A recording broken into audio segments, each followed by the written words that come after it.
અમદાવાદમાં થોડા દિવસ પહેલા થયેલી હત્યામાં સગીર વયની યુવતીનો મૃતદેહ મળ્યો છે। પોલીસ તપાસ દરમિયાન ચોંકાવનારો ખુલાસો થયો કે મરણ પામેલી યુવતી સાથે પ્રેમ સંબંધ ધરાવતા મુખ્ય આરોપી ઈશ્વર ઠાકોરે તેની હત્યા કરી। ઘટનાના દિવસે ઈશ્વર ઠાકોરે ગુનો આચરી બોમ્બે ભાગી ગયો। બોમ્બે પહોંચ્યા બાદ તેને થોડા દિવસો ત્યાં રોકાઈ ખર્ચ કર્યા, પરંતુ પૈસા ખૂટતા પાછો ગુજરાત આવતો હતો। તે દરમિયાન સરખેજ પોલીસે મળેલી ચોક્કસ માહિતીના આધારે તાત્કાલિક કાર્યવાહી કરી ઈશ્વર ઠાકોરને ઝડપી લીધો। તેનો બીજો સાગીરા હિતેશ ઠાકોર પણ 3 દિવસ પહેલા પોલીસના જાળમાં ચડ્યો।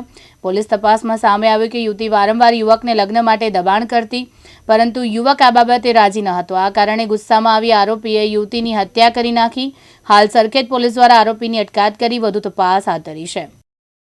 એમાં થોડા દિવસ પહેલા સરખેજ પોલીસ સ્ટેશનની હદમાં એક હત્યાનો ગુનો દાખલ થયેલો હતો અને જેમાં જે મરણ જનાર જે સગીરભાઈની હતી એની હત્યામાં એક સહારોપી હતો।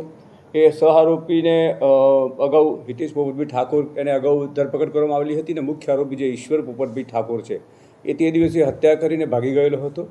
જે અહીંથી હત્યા કરીને પછી બોમ્બે જતો રહ્યો હતો। એની પાસે થોડા ઘણા પૈસા હતા, એણે વાપર્યાને ખૂટ્યા પછી પરત આવતા સરખેજ પોલીસને માહિતી મળતા તેઓએ એને પકડી લીધું છે અને ગઈકાલે 17:0 વાગે એની દ્વારા અટક કરવામાં આવેલી છે। ખરેખર બનાવનો હેતુ એવો હતો કે જે આરોપી છે એ અને મરણ જનાર બંને સાથે પ્રેમ સંબંધ હતો અને પ્રેમ સંબંધ પછી હવે જે મરણ જનાર છે એ આગ્રહ કરતી હતી કે તું મારી સાથે લગ્ન કરી લે અને એના કારણે બંને વચ્ચે બોલાચાલી થતાં ગુનો બનેલાનું અત્યારે તપાસમાં જણાવ્યું છે।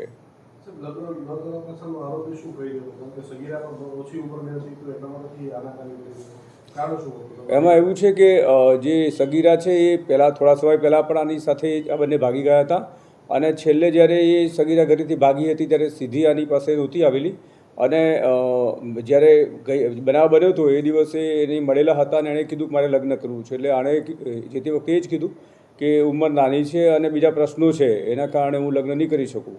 એટલે આણે કીધું લગ્ન નહીં કરે તો પછી બીજા પ્રશ્નો ઉપસ્થિત થયા। એમ બંને વચ્ચે બોલાચાલી થઈ। બોલાચાલીમાં જે આરોપી છે એ ઉગ્ર થઈ ગયો અને એણે પોતાની પાસે છરી હતી એને સૌપ્રથમ ગળાના ભાગે ઘા કરેલો અને ત્યાર પછી એ પડી જતા એને બોથડ પથ્થરથી માર મારી અને હત્યા નિપજાવેલી હતી।